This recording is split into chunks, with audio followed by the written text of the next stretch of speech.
வாங்க இன்னைக்கு இறால் வச்சு என்ன பண்ணலாங்கிறத நம்ம பார்க்க போறோங்க.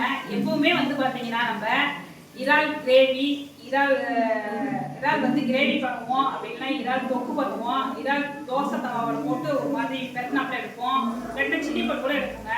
ஆனால் இறாலில் வந்து முருங்காயை சேர்த்து ஒரு குழம்பு பண்ண பாருங்க என்னோட ஸ்டைலில். அதை நீங்கள் செஞ்சு பாருங்க எப்படி வருதுன்னு. சூப்பராக இருக்குங்க இந்த குழம்பு, அருமையாக இருக்குங்க. தேன் மாதிரி நல்லா அருமையாக இருக்குங்க. கறி குழம்பே தேவைப்படாது, அப்படி இருக்குங்க. வாங்க அதுக்கு என்னென்ன தேவைன்னு பார்த்துடலாம். பாருங்க, ஃபஸ்ட்டு வந்து நான் வந்து பார்த்தீங்கன்னா வீடியோ எடுக்கணுங்கிற ஐடியா கிடையாதுங்க. சரி, நம்மளோட ஸ்டைலில் இதை வைக்க போகிறோம். இன்றைக்கி முருங்கைக்காயும் இறாலும் போட்டு வைக்க போகிறோம். அது உங்கள் கூட ஷேர் பண்ணிக்கணும்னு எனக்கு ஒரு ஆசை. அதனால் நான் ஃபஸ்ட்டு எண்ணெய் ஊற்றி வெங்காயம்லாம் போட்டு வதங்க வச்சிட்டேங்க. அதை நான் எப்படின்னு சொல்கிறேன் வாங்க. இங்கே பாருங்க கண்ணுவா. ஃபஸ்ட்டு பார்த்தீங்கன்னா எண்ணெய் ஊற்றி அது வந்து கொஞ்சமாக ஜீரகம், வெந்தயம் போட்டுருக்குறேங்க. சின்ன வெங்காயம் அதுலேயும் போட்டுருக்குறேங்க. பெரிய வெங்காயம் ஒரு 2 வெங்காயம் கட் பண்ணி போட்டுருக்குறேங்க. 2 பச்சை மிளகாய் போட்டிருக்கேன். அவ்வளோதானே இதை நான் போட்டுருக்குறேன். இது வந்து பார்த்தீங்கன்னா நல்லா வணங்கி வரட்டுங்க. பார்த்தீங்கன்னா நல்லா வணங்கி வரட்டுங்க. நான் ஒரு 3 முருங்கைக்காய் சின்ன சின்னதாக அரிஞ்சு வச்சுருக்குறேங்க. இது வந்து 1 கிலோ இறாலுங்க. இந்த இறால் வந்து க்ளீன் பண்ணும்போது பார்த்தீங்கன்னா கொஞ்சம் மஞ்சப்பொடி, எலுமிச்சம்பழ சாறு, உப்பு போட்டு நல்லா வாஷ் பண்ணி நல்லா க்ளீன் பண்ணி ஒரு 5-6 தடவை க்ளீன் பண்ணி எடுத்தீங்கன்னு வச்சுக்கோங்க. இந்த மாதிரி நல்லா ஃப்ரெஷ்ஷாக கிடச்சிங்க. இல்லைன்னா அதனுடைய அந்த இறாலினுடைய வாசனை நம்மளுக்கு சும்மா ஒரு சிலருக்கு பிடிக்காது இல்லையா? அதனால் இந்த மாதிரி நல்லா வாஷ் பண்ணி எலுமிச்சம்பழம், உப்பு, மஞ்சப்பொடியெல்லாம் போட்டு க்ளீன் பண்ணி வச்சிங்கன்னா சூப்பராக இருக்கும். வாசனையே இருக்காது. இந்த இறாலோட இந்த முருங்கைக்காயை வச்சு பண்ணும்போது இந்த முருங்கைக்காயோட டேஸ்ட் அந்த இறாலில் போய் நம்மளுக்கு ஒரு கிரேவி மாதிரி வரும்போது அருமையாக இருக்குங்க. என்னென்ன போட போகிறோம்னு வாங்க சொல்கிறேன். நீங்களும் பார்த்து இந்த மாதிரி செஞ்சு கொடுத்து பாருங்கள். செஞ்சு கொடுத்து பார்த்துட்டு சூப்பர்னு நீங்களே சொல்கிறீங்க. வெங்காயம் பாருங்கள் நல்லா இந்த அளவுக்கு வணங்கி வந்துருச்சுங்களா குழம்புக்கு. அதுக்கப்புறம் பார்த்தீங்கன்னா நம்ம தக்காளியை இதில் போட்டுருக்காங்க. தக்காளியும் அதே மாதிரி வந்து பார்த்தீங்கன்னா நல்லா குழைவாக வணங்கி வரணும். இந்த தக்காளி நல்லா குழைவாக வணங்கி வரணும். இதில் கொஞ்சம் தூள் போட்டுக்கலாங்க, சீக்கிரம் கொஞ்சம் வணங்கிடும். சும்மா இப்போ தக்காளி வணங்கிறதுக்காக மட்டும் உப்பு போட்டுருங்க. தக்காளி நல்லா வணங்கி வரட்டுங்க. தக்காளி வந்து பார்த்தீங்கன்னா நல்லா தொக்கு மாதிரி வரணும். தக்காளி இருக்கிறது வேற தொக்கு மாதிரி வந்துடுங்க. அந்த அளவுக்கு நல்லா தக்காளியை வணங்கிட்டோம். வணங்குறது நல்லா உள்ளணும். எங்கள் பையன் ஊர்லேருந்து வந்துருக்குறாப்பிங்க. கிழிப்பழம் வாங்கிட்டு இருக்காரு. நல்லா ஃப்ரிட்ஜில் வச்சுட்டு ஜெல்லுன்னு இருக்குது. இப்போது இந்த அறுப்பு மீன் வேலை செய்ய முடியாது. அதனால் கிழிப்பழத்தை நானும் கேமராமேனும் ஆஃப் பிரித்து சாப்பிட போகிறாங்க. சூப்பராக இருக்குது கிழிப்பழம். பாருங்க, ஃப்ரிட்ஜில் வச்சு நல்லா ஜில்லுன்னு இருக்குது.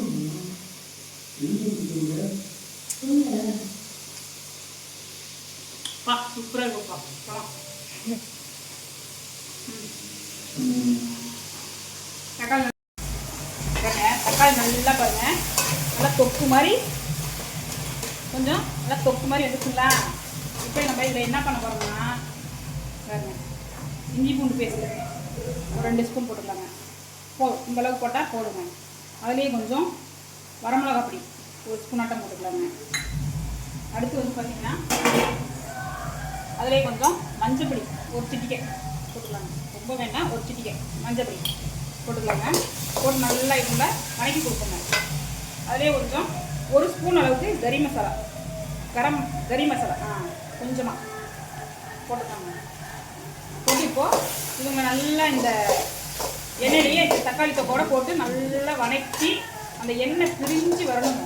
அந்த எண்ணெய் பிரிஞ்சு வர அளவுக்கு நல்லா வணக்கி விடணுங்க. எண்ணெய் பிரிஞ்சு வரட்டுங்க, வணங்கி வரட்டுங்க. அடுத்து பார்க்கணும் பாருவா, நல்லா எண்ணெய் பிரிஞ்சு தெரியுதா? எண்ணெய் பிரிஞ்சு தெரியுற டைமில் நம்ம என்ன பண்ணலாம்னா ஃப்ரெஷ்ஷான கருவேப்பிலை ஒரு 2 இதுக்கு போட்டுக்கலாங்க. அப்புறம் பார்த்தீங்கன்னா முருங்கைக்காய் நான் அரைச்சி சொன்னீங்களா, அதையும் இதில் போட்டுக்கலாங்க. இதில் போட்டு ஒரு வணக்கிட்டு அப்புறம் பார்த்தீங்கன்னா இறாலுங்க நல்லா முருங்கைக்காய் ஃபஸ்ட்டு நல்லா வணங்கி விட்டுருவாங்க. எங்களுக்கு அந்த காரம் வந்து மூக்கில் ஏறுதுங்க. ஏன்னு கேட்டால் சிமினி ஓடலை. சிமினி ஓடுனா பேசும்போது சவுண்டு கேட்குதுன்னு நாங்கள் சிமினி ஆன் பண்ணவில்லை. இப்போ ஆன் பண்ண போகிறீங்க. ஆன் பண்ணிட்டு பாருங்க, நல்லா பாருங்க இந்த அளவுக்கு வந்துருக்கா. இப்போ அடுத்து நம்ம என்ன பண்ணுறோம்னா இறால் கழுவி வாஷ் பண்ணி எடுத்து வச்சுக்கிறோங்களா, அதை வந்து இதை போட பார்ப்போம். போட்டுங்க பாருங்க, நல்லா அந்த மசாலாவிலேயே வணக்கி விடலாங்க. வணக்கி விடும்போதே என்ன பண்ணலாம்னா, குழம்பு மிளகாய் தூள் இருக்குது பார்த்தீங்களா, குழம்பு மிளகாய் பொடி அது வந்து பார்த்தீங்கன்னா ஒரு 2 ஸ்பூன், உங்களுக்கு காரத்துக்கு தகுந்த மாதிரி நீங்கள் போட்டுங்க. நான் வந்து 2 ஸ்பூன் போட்டுருக்கேன் பார்த்தீங்கன்னா. அடுத்து அதே கொஞ்சம் இறாலுக்கும் முருங்கைக்காய்க்கும் தேவையான, முன்ன வந்து தக்காளி வணக்கத்துக்கு உப்பு போட்டோம், இப்போ இறாலுக்கும் முருங்கைக்காய்க்கு தேவையான உப்பு போடுறோங்க. நம்ம போட்டு நல்லா இந்த மசாலாவிலே ஒரு வணங்கி நல்லா இந்த அளவுக்கு நல்லா வணக்கிங்க. மூடி போட்டு எடுத்துக்கலாங்க. நல்லா இந்த மாதிரி வணக்கி விட்டு மூடி போட்டுடலாங்க. இந்த இறால்ல இருந்து தண்ணி விடும். அதுக்கப்புறம் என்ன ஸ்டெப்புங்கிறது சொல்கிறேன் பாருங்க. இறாலில் பாருங்க, நம்ம தண்ணியே ஊற்றுறேன், ஆனால் இறாலில் இருந்த தண்ணி பூரா பாருங்க இந்த அளவுக்கு நல்லா தண்ணி விட்டுருக்குது. இப்போ நம்ம இந்த டைமில் என்ன பண்ணலாம்னா, கொஞ்சமாக தண்ணி ஊற்றி, தேவையான அளவு தண்ணி ஊற்றி வேக வைக்க போகிறோங்க. இறால் வந்து ரொம்ப நேரம் வேகக்கூடாதுங்க.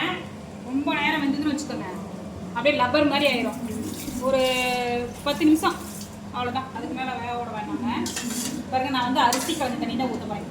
ஏன்னா அந்த தண்ணி வந்து குழம்புக்கு டேஸ்ட்டாக இருக்கும், அதுக்காக தான். இது வந்து நம்ம வந்து முருங்கைக்காய் இறால் போட்டு குழம்பு தானேங்களா, அதனால் கொஞ்சம் இந்த அளவுக்கு தண்ணி ஊற்றி போடுங்க. போதும், இறால் குழம்பு வேகுதுங்க. நம்ம அதுக்குள்ளே வந்து பார்த்திங்கன்னா அதுக்கு இந்த அளவுக்கு மிளகு பார்த்திங்கன்னா, அதுக்கப்புறம் இந்த அளவுக்கு ஜீரகம் இடிகளில் போட்டு நல்லா நைஸாக பெப்பர் மாதிரி தூள் மாதிரி ரெடி பண்ணிக்கலாங்க. அப்போ இடிகள் இல்லைனாலும் மிக்சி ஜாரில் போட்டு நல்லா பவுட்ரு மாதிரி பண்ணிக்கலாங்க. ரெடி பண்ணி எடுத்துக்கிட்டு கடைசியில் இறக்கும்போது அது தூவி விட்டோங்க இறக்க போகிறோம். குழம்பு பார்த்தீங்கன்னா பாருங்க, குழம்பு கொதிச்சு எண்ணெய் பிரிஞ்சு வருதுங்களா. இப்போ நம்ம இந்த டைமில் என்ன பண்ணுறோம்னா, அந்த ஜீரகம் அந்த பெப்பர் எடுத்து வச்சுக்கணும் இல்லைங்களா, இது போட்டுருவோம். மெயினாக இது நம்மளுக்கு தேவை, போட்டே தான் ஆகும். ஏன்னா போட்டால் தான் அந்த குழம்போட அந்த டேஸ்ட் வரும். இது போட்டு முடிச்சுட்டு லாஸ்ட்டாக பார்த்தீங்கன்னா எலுமிச்சம்பழம் சாறு இருக்குது பார்த்தீங்களா, விதையெல்லாம் எடுத்துட்டு அப்படியே இதை ஊற்றிட்டு ஆஃப் பண்ணணும். உப்புதான் இறால் முருங்கைக்காய் கிரேவி குழம்பு சூப்பராக ரெடி ஆச்சுங்களா. இப்போ பாருங்கள், உப்பு காரம்